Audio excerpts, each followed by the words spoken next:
On this video, I'm going to share with you guys how to make soya beans milk. I'm going to teach you guys step by step on how to achieve a perfect soya beans milk. So watch to the end and also help me to share. As you can see, I added 1 cup of soya beans into my bowl. I added warm water on it. I soaked it overnight. The next day, it is very soft.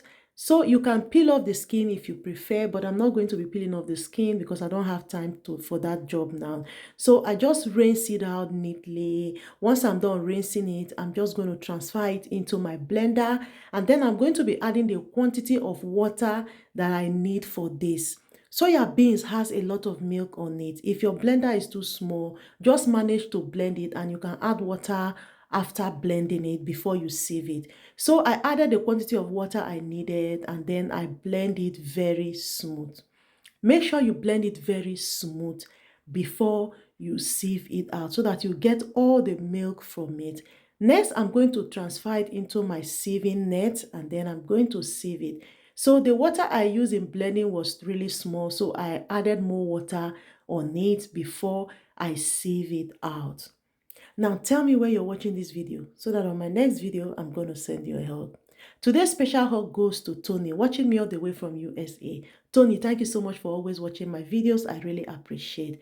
So guys, once I'm done squeezing the water out of the soya beans, I am going to keep this chaff aside because I'm not going to throw it. I'm just thinking of what I can achieve with this chaff. So I'll set it aside. Next, I'm going to transfer the milk into the pot.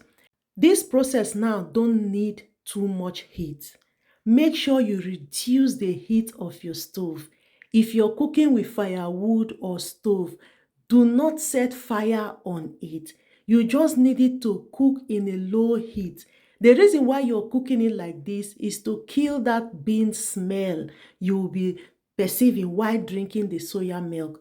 So at this point, you can see that the soya milk is ready. Once you see all this stuff on top of it, you know it is ready. I'm just going to set it aside, allow it to cool down before I begin another process. So once it's cooled down, next I'm just going to sieve it out, and then I'm going to add sugar on it. Now tell me, are you going to try making your own soya beans milk at home? Let me know in the comment section. So I'm just going to take off this part. We don't need it. We'll keep it aside, and then that is it. Your soya beans is ready. This point, you can also add more water if you think the soya beans is too thick. Next, I added 4 tablespoons of natural sugar. You can use sugar, you can use honey, you can use dates, whichever one you prefer. Just use it to give that soya beans milk a little taste. And then that is it. Transfer it into your jar, store it in the fridge. When it is cold, you can easily serve it to your guests, to your children, your family.